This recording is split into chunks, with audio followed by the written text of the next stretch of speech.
দর্শক সবাইকে স্বাগতম। এই মুহূর্তে আমি আছি ঢাকা দক্ষিণ সিটি কর্পোরেশনের কার্যালয়ে। আপনারা জানেন যে ইশরাক হোসেনের মেয়রের দাবিতে কিন্তু দীর্ঘদিন হলো আন্দোলন করে আসছে। তার প্রেক্ষাপটে কিন্তু ঢাকা দক্ষিণ সিটি কর্পোরেশনের ভিতরে আজকেও কিন্তু ইশরাকপন্থী যে নেতাকর্মীরা তারা কিন্তু অবস্থান করে ইশরাকের মেয়রের দাবিতে কিন্তু সকাল থেকে স্লোগানে মুখরিত।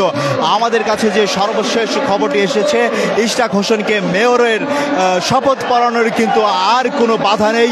সেই তার প্রেক্ষাপটে কিন্তু নেতাকর্মীরা উল্লাসে কিন্তু স্লোগান দিচ্ছে। আপনারা দেখানোর চেষ্টা করছি ঢাকা দক্ষিণ সিটি কর্পোরেশনের ভিতরেই কিন্তু ইশরাকপন্থী নেতাকর্মীরা তারা অবস্থান করছেন।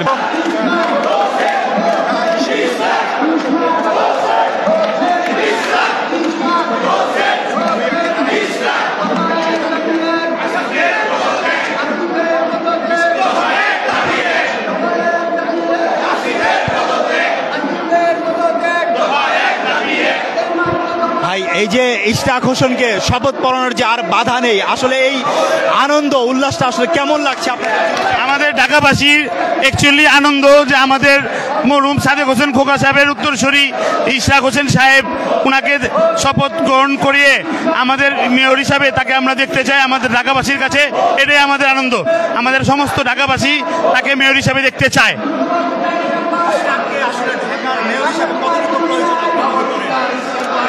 আমি মনে করি ইশরাক হোসেন সাহেব উনার যোগ্য সন্তান এবং এই সাদেক হোসেন খোকা সাহেবের যোগ্য সন্তান হিসাবে এবং উনার পিতার মতনই উনি দায়িত্ব পালন করতে পারবে। আমাদের ঢাকাবাসীর এটাই আমাদের বিশ্বাস। দর্শক, আমরা শুনছিলাম যে তাদের যে কথা, এই যে ইশরাক হোসেনকে শপথ পড়াতে আর যে বাধা নেই, আসলে কেমন লাগছে? আলহামদুলিল্লাহ, আদালত থেকে পরপর 3 বার ইশরাক হোসেনের পক্ষে রায় দিয়েছে। এটা আসলে আমাদের ঢাকাবাসীর জয়। আমি মনে করি এরপরে আর ওনার মেয়র হতে কোনো বাধা নেই। আমরা মেসেজ দিতে চাই ওনাকে অবিলম্বে শপথ পাঠ করিয়ে আমাদের এই নগর ভবনের দায়িত্বে বুঝিয়ে দেওয়া হোক। মেয়র অপসারণ করা হয়।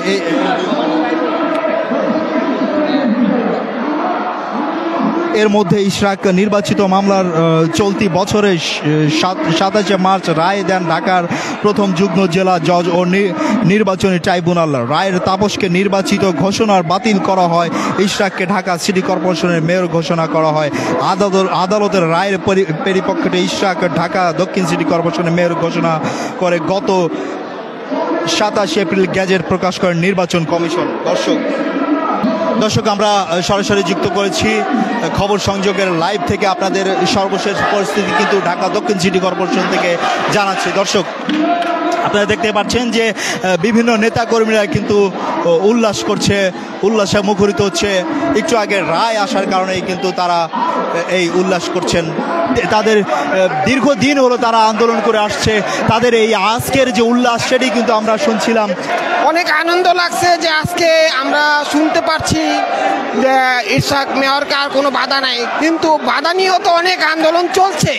কিন্তু এর আগেও তো আমরা শুনেছি যে ইশরাক মেয়র হবে, শপথ গ্রহণ করবে, তালবাহানা আসিফ তালবাহানা করছে। এই তালবাহানা তো আমরা মেনে নিব না। আজকের মধ্যে 12 ঘন্টার মধ্যে আমরা চাই ইশরাক শপথ গ্রহণ করুক। এটাই আমরা আশাবাদী। ইশরাক শপথ গ্রহণ করলে আমাদের জন্ম নিবন্ধন, ট্যাক্স, রাস্তাঘাট সম্পূর্ণ ঠিক হয়ে যাবে, আমরা আশাবাদী।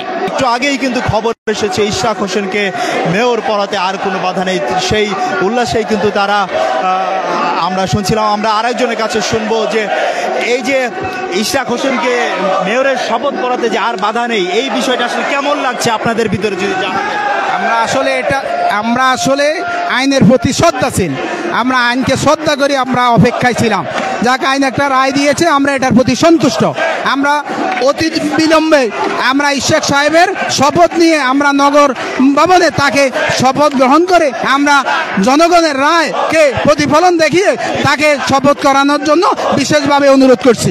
এই বলে আমি আমার বক্তব্য শেষ করছি। রায় নিয়ে যে বিভিন্ন তালবাহানা হচ্ছে এই বিষয়টা আসলে কিভাবে দেখেন? আসলে আমরা আইনের প্রতি, আবারও বলছি, আইনের প্রতি শ্রদ্ধাশীল। আমরা আইনকে শ্রদ্ধা করি। আমরা চাই আইনকে শ্রদ্ধা রেখে মানুষের আকাঙ্ক্ষাকে মূল্যায়ন করে তাকে তার যেই প্রাপ্য অধিকারটুকু তাকে দেওয়ার জন্য আমরা বিশেষভাবে অনুরোধ করছি। তার কারণ আমরা চাই জনগণ প্রতিফলন দেওয়া হোক এবং আমাদের ঢাকাবাসী দক্ষিণের জনগণ যাতে ভালোভাবে চলতে পারে এবং ভালোভাবে কাজগুলো সম্পূর্ণ করতে পারে। এজন্য মানুষের হয়রানি আমরা চাই না। আমাদের দলটা মানুষের হয়রানি চায় না। আমরা ইশরাক হোসেনের বাবা সাদেক হোসেন খোকা, উনি দীর্ঘদিন ঢাকা শহরে মেয়র ছিলেন। আসলে তার ছেলে হিসেবে কতটুকু সফল হবেন আপনি মনে করেন? আমি মনে করি অবশ্যই ইশরাক সব সফল হবেন। তার কারণ আপনি দেখেছেন 17 বছরে আওয়ামী লীগ স্বৈরাচার যাদেরকে নিয়ন্ত্রণ করেছেন, যাদেরকে দিয়েছেন, তারা কোনো কাজ ঠিকমতো করতে পারেনি। আমার আশাবাদী, আমি ইনশাআল্লাহ আল্লাহর কাছে বিশ্বাস করি, আল্লাহর প্রতি অনাস্থা রাখে আমি মনে করি যে জনাব ইশরাক হোসেন সাহেব অবশ্যই ভালো মূল্যায়ন করবে এবং মানুষের জনগণের প্রত্যাশা পূরণ করবে, এই বলে আমি আমার বক্তব্য শেষ করছি। জি দর্শক, আমরা কিন্তু শুনছিলাম ইশরাকের যে তাদের সমর্থকরা, তাদের কথা কিন্তু আমরা শুনছিলাম। তারা কিন্তু উল্লাসে কিন্তু স্লোগান দিচ্ছে ঢাকা সিটি কর্পোরেশনের ভিতর থেকে।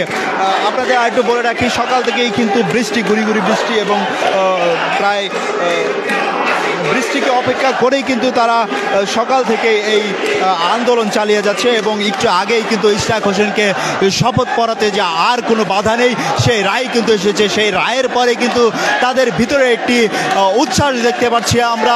দর্শক, তারা কিন্তু স্লোগানে কিন্তু তাদের যে মনোভাব সেটি কিন্তু প্রকাশ করছে। দর্শক, খবর সংযোগের ফেসবুক লাইভ থেকে সর্বশেষ পরিস্থিতি আমি জানাচ্ছিলাম এহসানুল হক।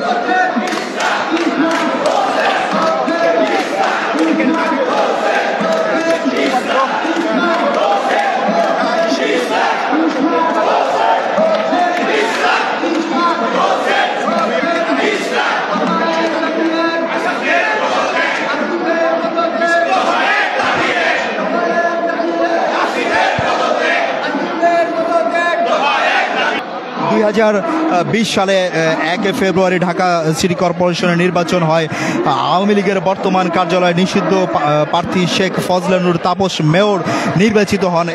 একই বছরে 2 ফেব্রুয়ারি ভোটের ফলাফলের গ্যাজেট প্রকাশ করে নির্বাচন কমিশন শপথ নিয়ে দায়িত্ব পালন করে আসছিলেন তাপস। নির্বাচন অনিয়ম ও দুর্নীতির অভিযোগ তুলে ফলাফল বাতিল চেয়ে 2020 সালে 3 মার্চ মামলা করেন ইশরাক হোসেন।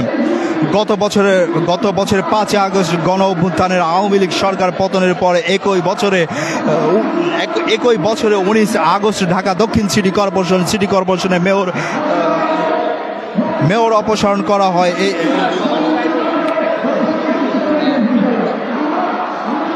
এর মধ্যে ইশরাক নির্বাচিত মামলার চলতি বছরের 27 মার্চ রায় দেন ঢাকার প্রথম যুগ্ম জেলা জজ ও নির্বাচনী ট্রাইব্যুনাল। রায়ের তাপসকে নির্বাচিত ঘোষণার বাতিল করা হয়। ইশরাককে ঢাকা সিটি কর্পোরেশনের মেয়র ঘোষণা করা হয়।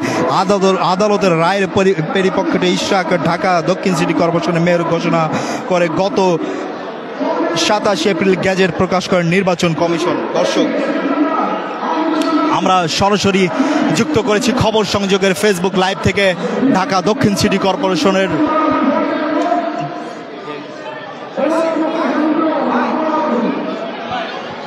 দর্শক, আমরা সরাসরি যুক্ত করেছি খবর সংযোগের লাইভ থেকে আপনাদের সর্বশেষ পরিস্থিতি কিন্তু ঢাকা দক্ষিণ সিটি কর্পোরেশন থেকে জানাচ্ছি। দর্শক, আপনারা দেখতে পাচ্ছেন যে বিভিন্ন নেতাকর্মীরা কিন্তু উল্লাসে মুখরিত হচ্ছে।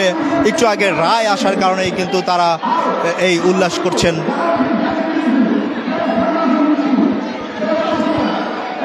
দর্শক, ঢাকা দক্ষিণ সিটি কর্পোরেশনের ইশরাক হোসেনের রায়ের সর্বশেষ তথ্য এটিই ছিল।